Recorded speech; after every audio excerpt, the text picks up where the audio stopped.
The world students are preparing for is changing faster than ever. Today's careers demand creativity, communication, adaptability, and real-world problem-solving skills. That means schools must evolve as well. At Crestwood High School, students are exploring courses and experiences that go beyond traditional academics, from financial literacy and business-focused learning to career-connected opportunities. These programs are helping students prepare for what comes next. Welcome to District Discourse.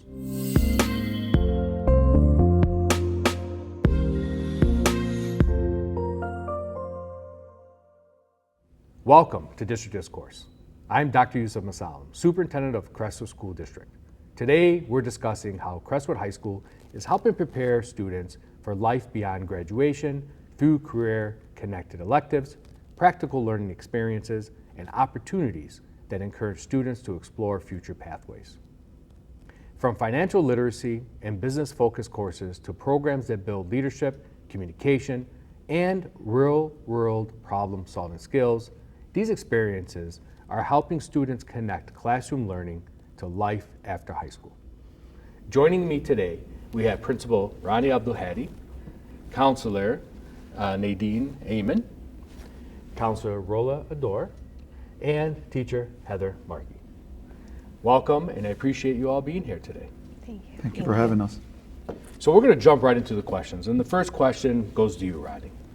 And it comes down to when people think about high school, they often picture the traditional high school experience, the reading, writing, math, the arithmetic.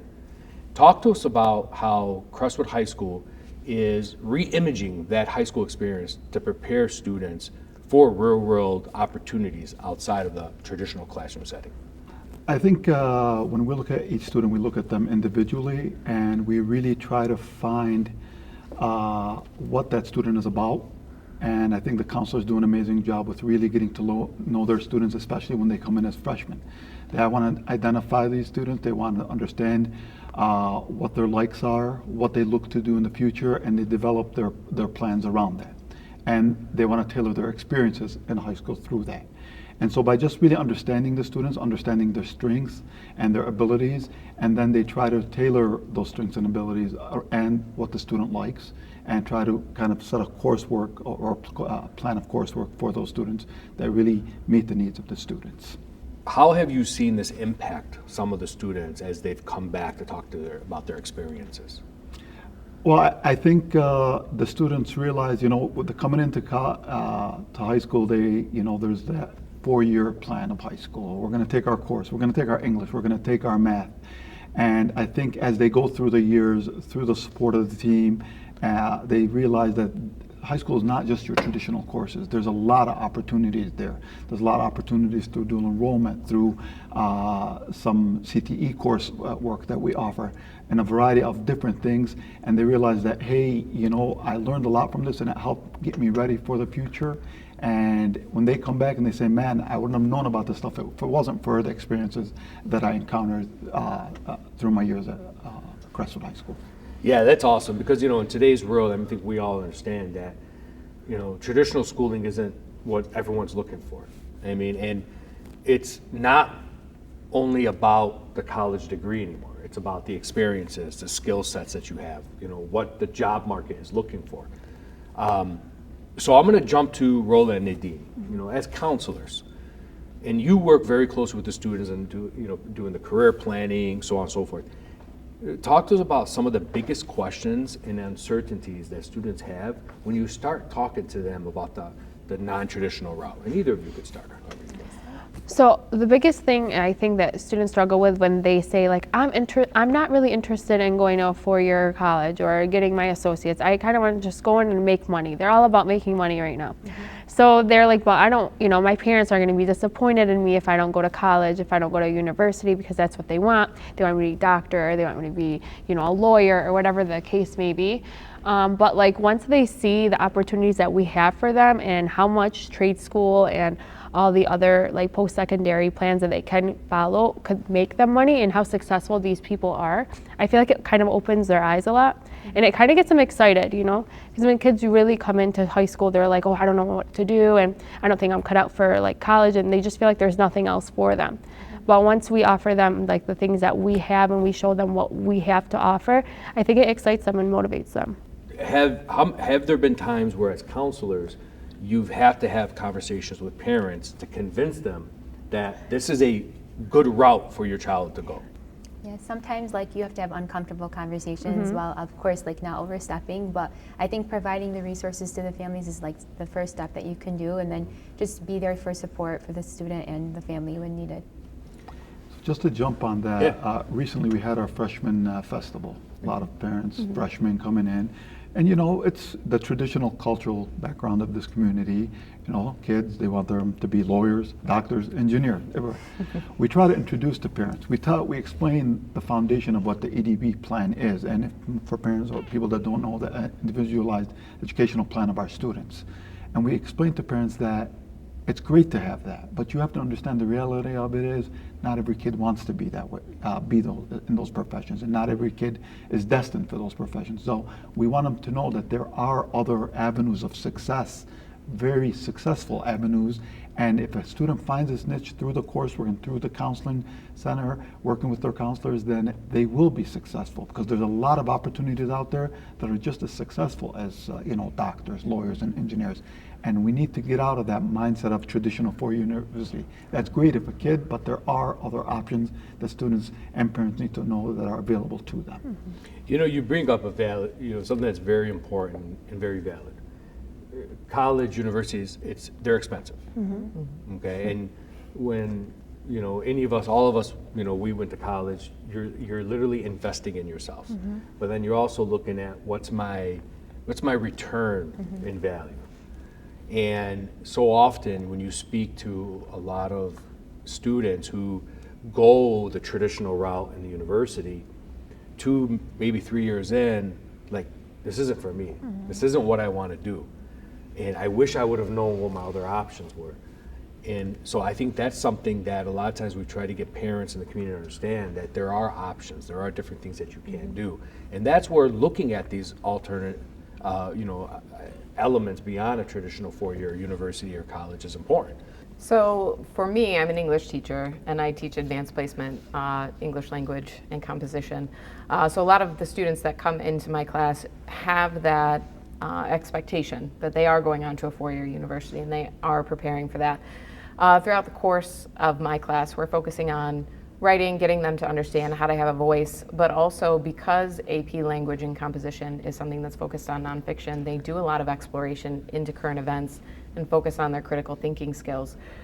The bonus of teaching an advanced placement class is they take their test in May and we kind of finish our coursework at that point, and I do a whole college exploration unit, and a lot of our students realize at that point that they kind of want to go on to a Henry Ford College situation where they need to start off at that 2-year program to get themselves prepared for a 4-year university.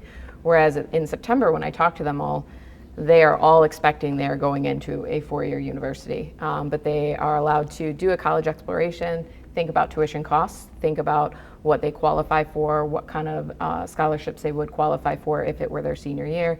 And a lot of them sort out their future plans at that point. Talk to us about some of the non-traditional courses that are offered at Crestwood High School and how they have helped transform or transition students into focusing more into their traditional courses. I think some of our William D. Ford students are actually some of our happiest and most engaged students. The culinary arts program, they bring back their baked goods, but they bring back the things that they create in these classes in this hands-on environment to the school, and they just want to show it off. They're very proud of what they accomplish. Speaking of William, oh sorry. No, go ahead. Go ahead. Speaking of William D. Ford, I have a bunch of students on my caseload this school year that are doing the medical assist program, and these are students who wouldn't have been able to take dual enrollment or the Henry Ford Middle College medical assist program since their requirements are stricter. William D. Ford is known to be a little bit more like hands-on, and these are students who are like, I want to do something medical related, but they don't have the confidence. And what I've seen with those students is that they've grown a lot more confidence from the beginning to the end of the year, where they're like, oh, I can really do this. Like, they're learning CPR, they're learning about like different things, that they won't learn in a traditional classroom here. So having the opportunity. I think it's very helpful to them. Well, I'll give you an example, just like our woodworking class. You see these students, they're working in these shops. They're looking at different shapes. They're making measurements. They're creating things. And you'll see Honor's not one of their creations, which they did a remarkable job. But then they see that kind of stuff and they realize, like, they don't think about it. They hate math, but they don't think about it. But then they go into geometry, which is really a lot of the same things. And they're like, oh, maybe this isn't so hard. If I did it in this course and how it helped me, then, just let it translate into math. And they find that little bit of a niche that helps support them through their regular coursework. Same thing with the financial literacy elective. They go into financial literacy and they start learning about numbers and things like that, which kind of takes them into econ, which is an MMC requirement, and that allows them to really understand that component of economics that allows them to do better or not hate it so much when they just see the word economics class. Well, who wants to learn about that? But they see that translation and how it happens through their electives. Senior seminar. They hate math again. Some of the components of senior seminar is the kids are looking at their checkbooks. They're balancing checkbooks. They're looking at bank accounts. They're looking at all that kind of stuff. And that kind of helps them to understand what it means, where financial literacy kind of helps them with that. And they cross-reference each other. There's so many things that are happening in the high school where a lot of students have many opportunities to explore potential, future goals or employment opportunities. And in a lot of these areas, students upon graduation from high school can be fully gainfully employed while they continue working on certifications and or endorsements, to maybe become licensed in a certain area. And I think that's what the important thing is. And sometimes, in us as a school district as well, myself as a superintendent, we sometimes get so tied into the Michigan merit curriculum expectations, all of the state and federal test mandates, that we focus and we hyper-focus and we're hypersensitive on the reading and the writing and the math. Because guess what? We all know this. Yes, test scores are important, but test scores don't tell the story of the whole child. The test scores is a one-time snapshot for what a child is able or able not to do. Where in the reality of it is, we have a lot of people in this country who are very, very successful who may not have had the highest test scores because they were given an opportunity to find something that they felt good with and they felt comfortable with. With this rapidly changing world, every 5 years, because of technology, there's a new field that we hear this is going to be the biggest field in the next 10 years. How are you as a high school, as counselors, as a teacher, as a principal, how are you adjusting and adapting to meet the needs of the students with this rapidly changing environment?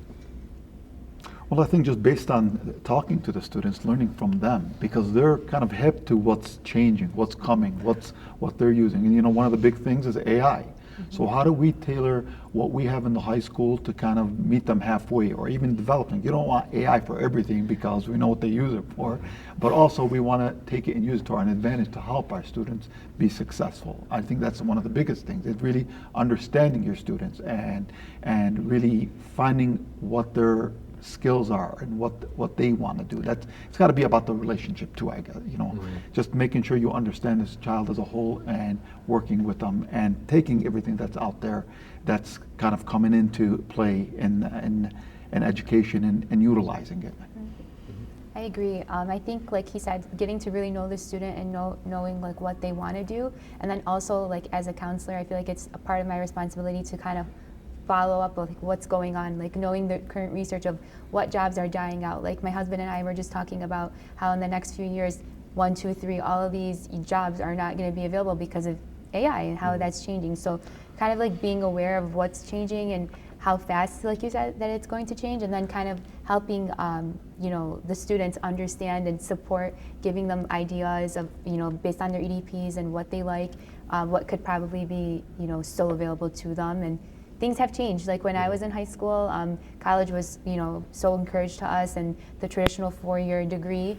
And now Nadine said, students are going to trade a lot more, and they might be more successful than someone who goes to get a 4-year degree, depending on the degree that they obtain. So, yeah, just following to see what's going on and being aware of it for sure.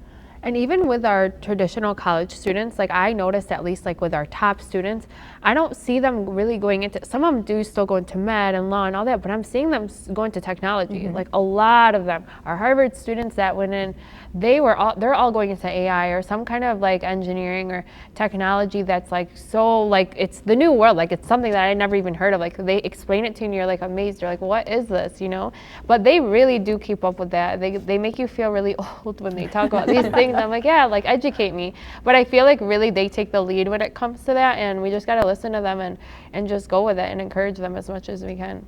So they feel old, we're dinosaurs. You might be not the fossil, you're the dinosaur. What is one piece of advice you would give to parents and students for an ever-changing world to have an open mind? I think it would be to be involved in the school. Reach out, first of all, talk to your kids. Understand what their likes, what their dislikes are. And, support them. Reach out to the school. Be invested, see what they have to offer. And we'll guide them through. We'll give them those opportunities. We'll talk about everything that's open to them, or things they can take advantage of. But just be invested in your child's education, and not necessarily mean, he has to go to a 4-year university. That's great if that's what they want to do. However, there's always and will always be plenty of opportunities out there. And at the end of the day, happiness above all. So. Yep, I feel I like to encourage the students to follow really their heart. And I tell them, you're in charge of your life. And you're going to be living this life, no one else is. And so if you decide to choose something that you want other people, that other people want you to do, you might not be happy. You won't be the best version of yourself. So I kind of tell the students, you need to advocate for yourself. If you really want something, you need to talk to your family. You need to explain to them your passion and your heart. And that's what I like to tell the parents too. I know this is great, but I feel parents also don't understand how different the world is, and so I feel educating them on all the opportunities we have now compared to before is also really helpful with those students. I think that for the student and for the parents, not to compare your child or yourself to others, because everyone's on their own personal journey, and kind of what you said, what we are all saying, things are changing so fast, so you have to stay authentic to yourself in order to reach what you would like to do. You're going to be the one clocking in and clocking out to work every day. The student is the one that's going to go to school or whatever option they decide to go. So yeah, staying authentic to yourself, not comparing yourself to everyone else, because I think that's something that everybody does naturally. But when it comes to something so important like picking something that's going to affect the rest of your life, you really just need to stay true to yourself. I'm going to answer this a little bit as a parent, as somebody who's got a child who's starting high school next year.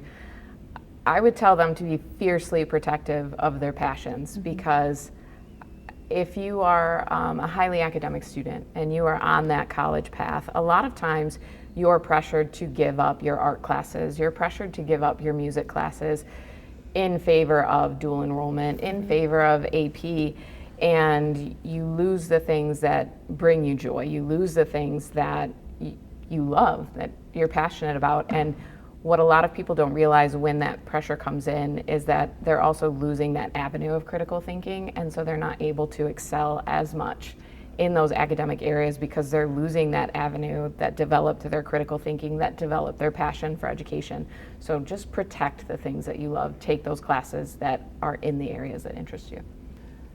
Today, we explored how schools can help students prepare for life beyond graduation through meaningful real-world learning experiences, whether it is developing practical skills, exploring possible career paths, or building confidence through hands-on opportunities.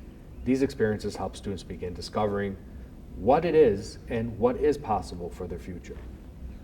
At Crestwood, our educators are helping students connect learning to life beyond the classroom and giving them opportunities to grow not just academically, but personally and professionally as well. Thank you for joining us. Until next time, keep the conversation and discourse going. And remember, hit like, follow, and again, I want to be YouTube famous. Have a wonderful day, and thank you for watching.